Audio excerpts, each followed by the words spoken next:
Halo Sobat Adiaksa, jumpa lagi di podcast VOA, Voice of Adiaksa Kejaksaan Negeri Badung.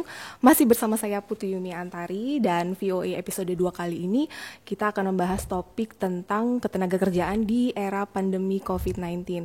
Nah, buat Sobat Adiaksa semua yang belum subscribe, boleh diklik dulu ya tombol subscribe-nya. Oke, untuk topik kita kali ini kita telah kedatangan narasumber dari Kepala Dinas Perindustrian dan Tenaga Kerja Kabupaten Badung, yaitu Bapak Ide Bagus Okedirga.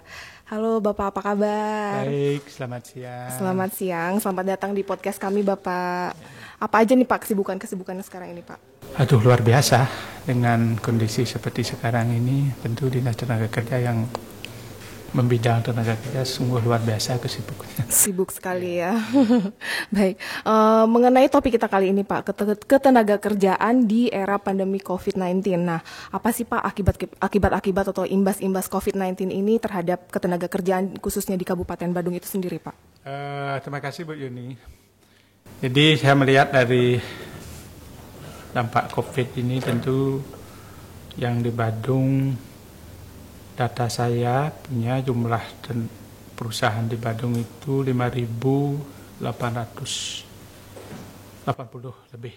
5.080 lebih Ya. untuk perusahaan. Yang kemudian pekerjanya hampir 156.000 lebih. 156.000, wah, Iya. banyak juga ya Pak ya. Nah, tentu dengan dampak COVID ini banyak perusahaan-perusahaan yang mem-PHK-kan karyawannya dan merumahkan karyawan. Berarti dampaknya ada yang di PHK dan juga ada yang dirumahkan gitu Pak. Betul.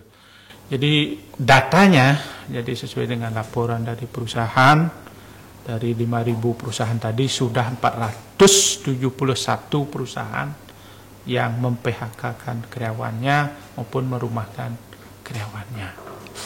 Itu hampir 37.000 yang dirumahkan dan 1.000 lebih yang di PHK. Ini beban bagi pemerintah daerah Kabupaten Badung. Karena kan kita tahu Kabupaten Badung khususnya ya, itu kan sebagian besar pekerjanya itu dari pariwisata ya Pak ya. Dan pariwisata sekarang ini juga benar-benar nol dan tutup semua ya, lesu sekali. Baik, untuk karyawan-karyawan yang dirumahkan, baik itu yang di PHK atau dirumahkan, untuk skema upah bagi mereka itu bagaimana Pak? Jadi begini, ada beberapa kebijakan dari pemerintah pusat terkait dengan skema pengupahan sesuai dengan surat dari Menteri Ketenagakerjaan nomor 3 HK 04/2020. Ada 5 kebijakan tentang upah terkait dengan mengatasi pandemi COVID ini. Jadi salah satunya, jadi pekerja atau buruh yang dikategorikan orang dalam pemantauan, jadi terkait dengan COVID ini, tentu didasari atas keterangan dokter dan sebagainya, maka upahnya dibayar secara penuh. Untuk ODP, itu namanya ODP ya Pak ya? Termasuk ODP dibayarkan penuh gitu. Nah, yang kedua ada pula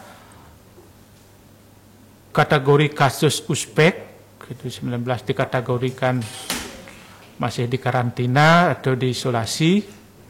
Ini tentu berdasarkan surat keterangan dokter, maka upahnya dibayar sesuai dengan peraturan perundang-undangan. Gitu. Yang ketiga, dibayar penuh selama menjalani masa karantina. Selama karantina, oke. Karantina 14 hari, jadi mungkin persentasenya 14 hari berapa upahnya dibayar. Berarti, tidak ada pemotongan. Untuk ODP dibayar penuh juga, untuk yang di karantina dibayar penuh juga gitu Pak. Jadi yang ketiga, jadi pekerja atau buruh yang tidak masuk kerja, ini jelas disampaikan oleh kementerian, yang positif COVID, nah, dibuktikan dengan surat keterangan dokter, maka upah dibayar sesuai dengan ketentuan peraturan perundang-undangan, khususnya tentang pengupahan ini. Gitu. Baik, untuk yang positif itu. Jadi ada 5, yang keempat, bagi perusahaan yang dapat terhadap penyemaran COVID, maka untuk menjaga kondisivitas dunia usaha, keberlangsungan berusaha agar dalam mengambil kebijakan, ya, kebijakan terkait dengan pengupahan, pengurangan jam kerja ada dibolehkan, kemudian penetapan cuti, kemudian perumahan kepada pekerja agar melaksanakan melalui mediasi. Dapat saya sampaikan tadi, ada yang kena kondisi ini, tentu perusahaannya melihat kondisinya, tentu mengambil kebijakan, ada merumahkan karyawannya, kemudian ada pula mem-PHK dan sebagainya. Itu tentu harus melalui mediasi bipartitnya. Ya, Oke, berarti harus ada komunikasi lah antara pekerja harus ada komunikasi dan perusahaan itu sendiri. Parsial mengambil keputusan tersendiri. Baik. Itu. Kemudian yang kelima, perusahaan terpaksa melakukan PHK atau merumahkan pekerjanya. Ini tidak boleh semata-mata parsial, begitu disampaikan tadi, harus melalui mediasi, tentu harus melapor dengan dinas yang membidangi ketenagakerjaan. Baik, khusus untuk PHK nih Pak berarti harus melapor ke dinas. Karena undang-undang menyebutkan kondisi apapun ketika karyawannya di PHK, kewajiban perusahaan untuk memberikan pesangon. Baik, berarti sejak COVID ini ada gitu Pak, ada nggak sih keluhan-keluhan para pekerja yang mengeluh bahwa saya ini nggak dapat upah nih Pak, saya di PHK nggak dapat pesangon gitu, ada nggak Pak? Seperti saya sampaikan tadi, dengan kondisi COVID ini, dengan sekian ribu perusahaan yang melapor kepada kita, karena ini sudah menjadi kesepakatan mereka berdua, bipartit itu tentu selama ini memang sedikit yang mengeluhkan, karena sudah diajak duduk bareng untuk menyepakati langkah-langkah apa yang dilakukan. Berarti sudah pada ngerti ya Pak ya? Iya. Karena perusahaan sendiri pun juga tidak ada pemasukan untuk apabila misalnya pekerja menuntut banyak gitu mungkin. Pekerja udah tahu dengan kondisi perusahaannya, kemudian wajar juga mungkin penafsiran dari pekerja, wajar juga saya dirumahkan karena orang datang, tamu juga tidak ada. Benar. Bagaimana bisa membayar upah yang seperti tuntutan para pekerja itu nih Pak. Baik.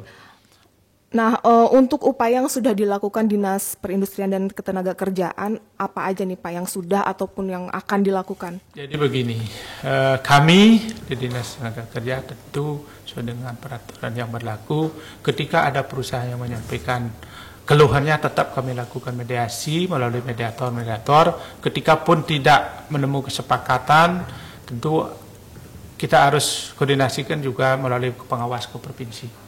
Karena tugas kami di Dinas Tenaga Kerja sesuai dengan Undang-Undang 23 2014, salah satu fungsi kami di Tenaga Kerja tentang kepengawasan sudah ditarik di provinsi.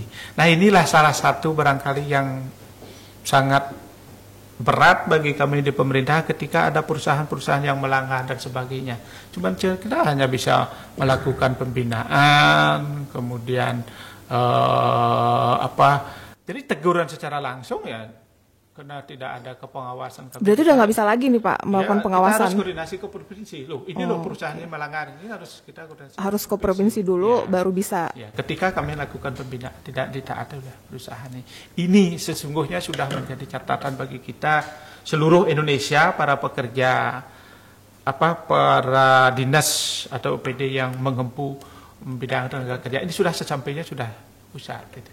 Baik. Jadi salah satunya itu yang memang dulu sebelum Undang-Undang 23 2014 kita punya power besar karena kita punya pengawas turun ketika ada pelanggaran ini. Kalau misalnya untuk memediasi kan masih bisa Pak.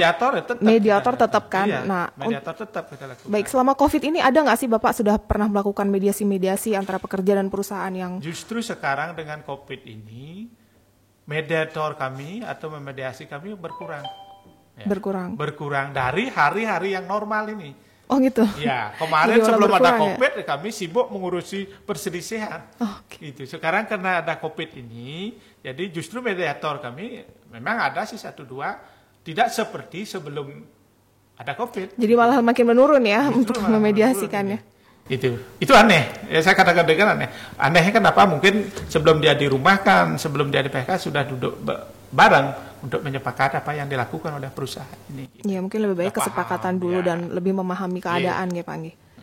Ya, selain itu apalagi Pak upaya-upaya yang akan dilakukan? Yang kedua, melihat dengan kondisi seperti sekarang, Pak Bupati Badung melalui 6 kebijakan tadi saya sampaikan, salah satu memberikan insentif bagi pekerja yang dirumahkan maupun di PHK. Memberikan insentif. Iya. Ya.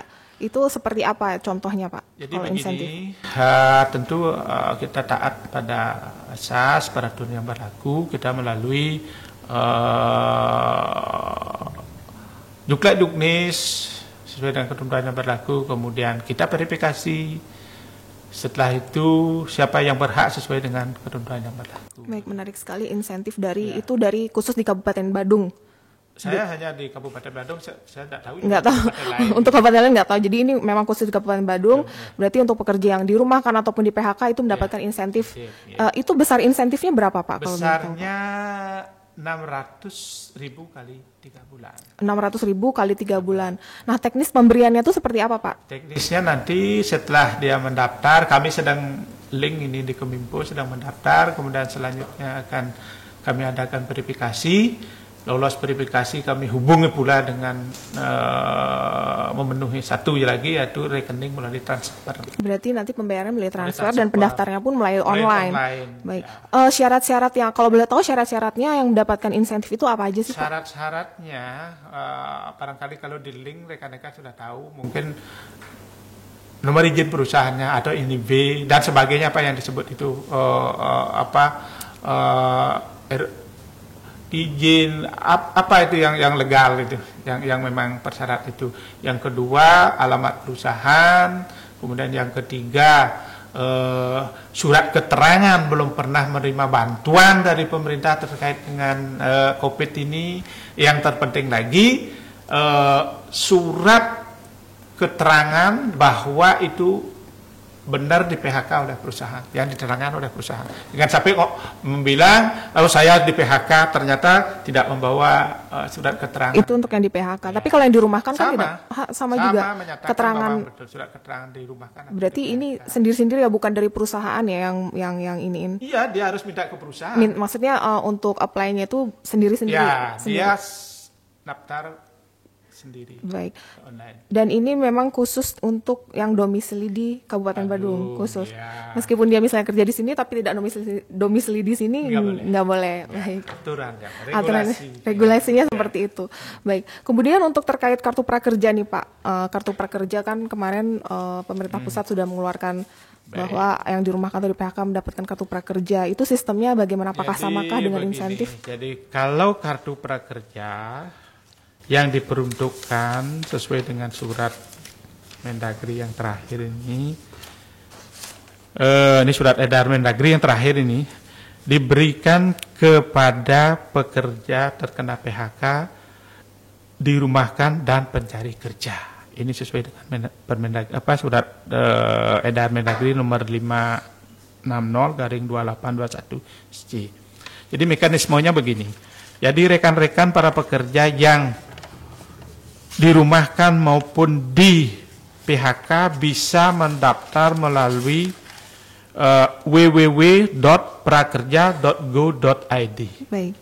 www.prakerja.go.id ya daftarnya. Tugas kami di pemerintahan kabupaten adalah sebagai fasilitator.